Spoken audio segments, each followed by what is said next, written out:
Welcome back to my channel, Bake QC.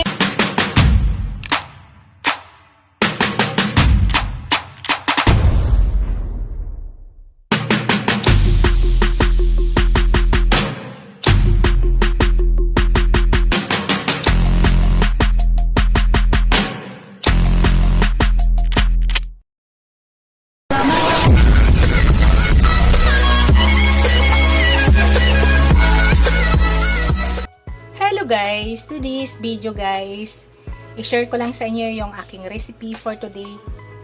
My recipe for today guys ay tinulang isda. Bisaya version to guys ha. Ayan po yung ating isda guys. Yung part ng isda na yan guys ay ulo at saka buntot. Part ng ulo at saka buntot.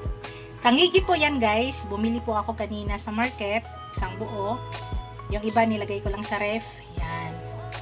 Part po yan ng buntot at saka ulo. Yung tinula natin guys ay lalagyan po natin ng talbos. Yan po yung ating talbos. Talbos na kamote at saka yung saluyot. Kanina pala guys ay binabad ko po yan sa tubig na may baking soda. At saka paulit-ulit po guys. Binabad ko siya ng mga 20 minutes at saka hinugasan ko talaga maigi. Kasi minsan mayroon pong uod dyan. Mayroong nakahalong uod, nakapulupot. So iniisa-isa po yan. Binubuksan ko po talaga yan at iniisa-isa. At binababad ko po yan sa baking soda guys. Nakakatulong po yan. Pag ibinabad nyo guys, tingnan nyo kung ano kadumi. Ang dami pong mga putik-putik. So ibabad nyo na mga at least 20 minutes guys bago nyo hugasan maigi.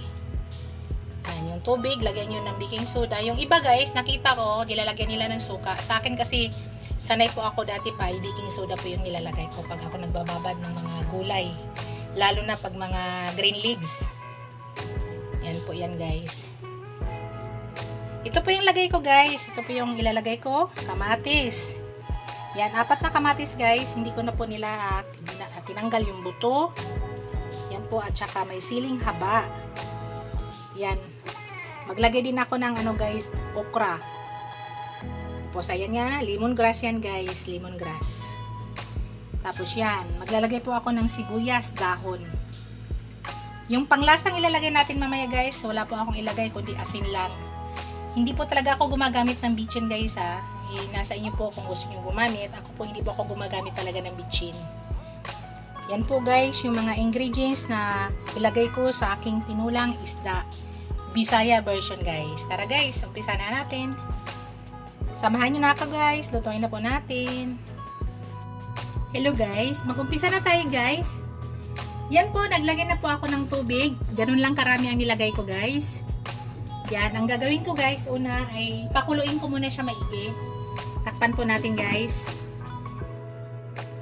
Pag kumulo na guys, ilagay na po natin yung ating kamatis at saka yung ating lemongrass. Yan po yung una na po ilalagay guys, kamatis at saka lemongrass. Hintay lang muna natin kumulo guys.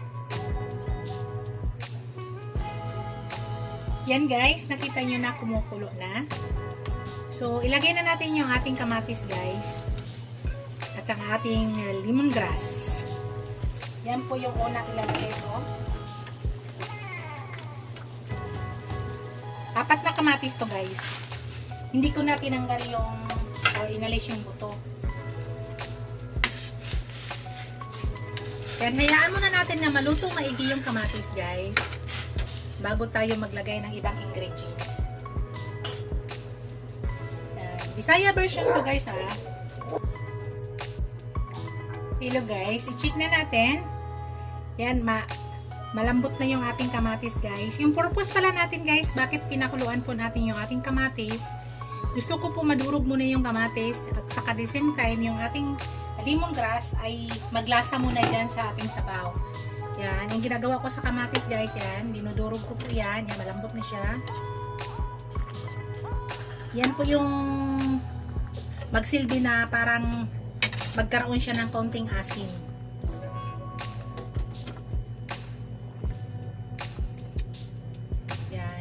At saka yung ating lemongrass, maglasa mo na maigi dyan.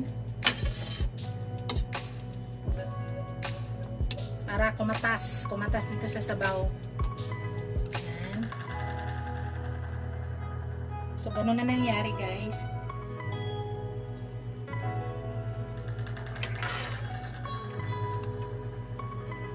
So, malambot na yung ating kamatis. Pwede na natin ilagay yung ating isda. Lagay na natin yung ating isda, guys. Unahin ko pala muna yung aking sili. Para lumabas yung aroma ng sili. Yan. Tapos yung ating isda, ilagay na natin.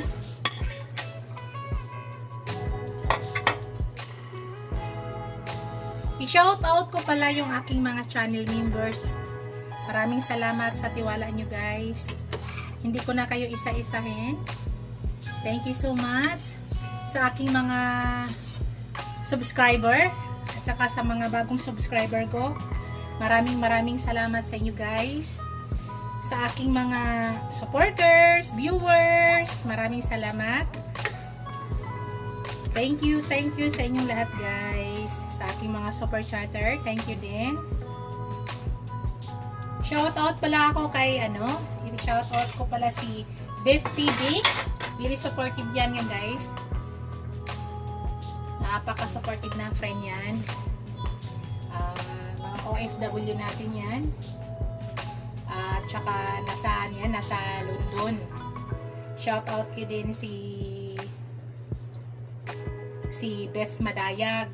Maraming salamat, mga very supportive ko yan, guys.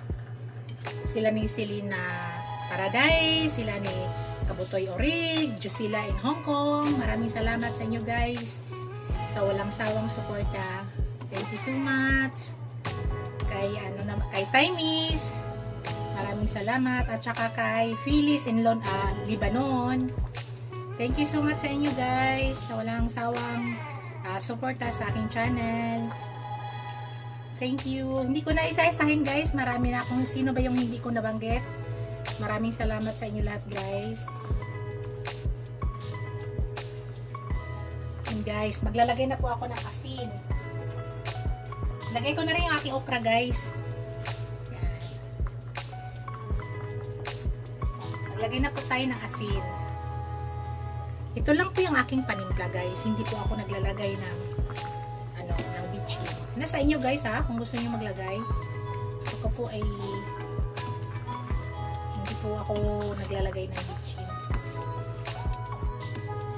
Gusto ko malasahan lang talaga yung original na lasa niya pag sabaw, lalo na pag isda. Ngayon, titikman ko siya, guys. Maya pag maluto yung isda, titikman natin. Ganun lang ka-easy, guys. Dandahan lang para hindi nadudurog ang ating isda. Ang bango ng lemongrass, guys. Kayo ba ay naglalagay ng lemongrass, guys? Pag kayo ay nagluluto ng isda. Yan, tikman ko muna. Mabango pa lang, hindi masarap. Tikman ko muna, guys, ha. Dagdagan ko lang ng konting asin, guys. Tapos tama, ang sarap ng isda, guys, kasi napakasariwa nito.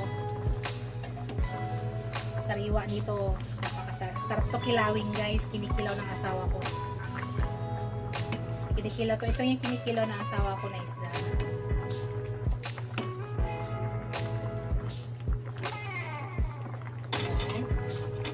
Ngayon, guys, ilagay ko na yung ating mga talbos para hindi nadudurog ang ating isda. Lagyan natin, daming talbos, guys.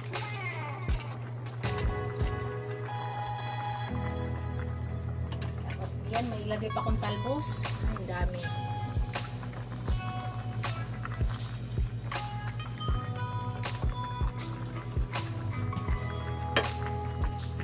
Tangigi nga isda po yan, guys, ha. Tangiging isda.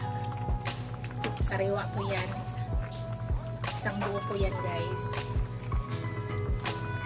Niluto ko lang yung part ng ng ulo at saka buntot.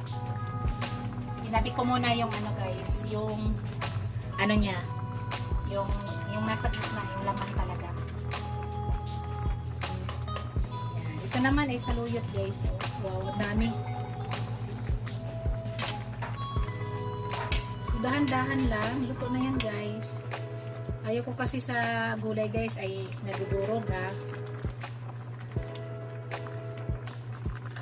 Hindi po ako, ayaw ko po ng durog na gulay.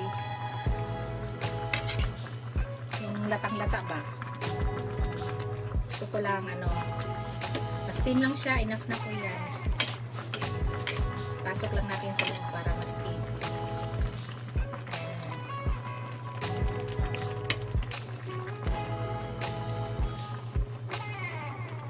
Pasok lang natin yan.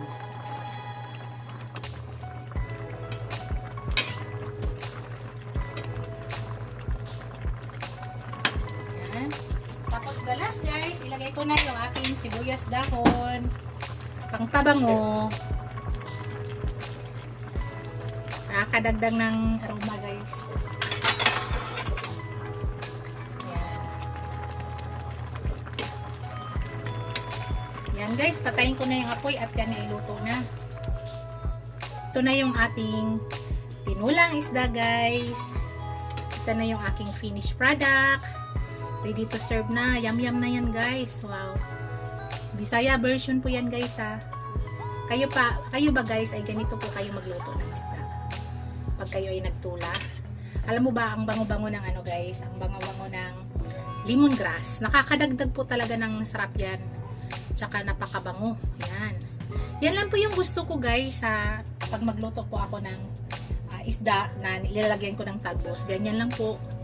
Hindi ko po siya ino-overcook yung green leaves.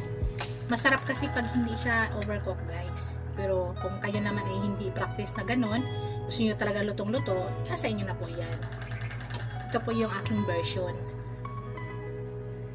Maraming salamat guys. Ito na po yung aking finished product. Thank you for watching. Don't forget to like, comment, and subscribe to my channel. Greetings ko na guys. Pakita ko sa inyo. See you in my next video guys. God bless us all. Bye!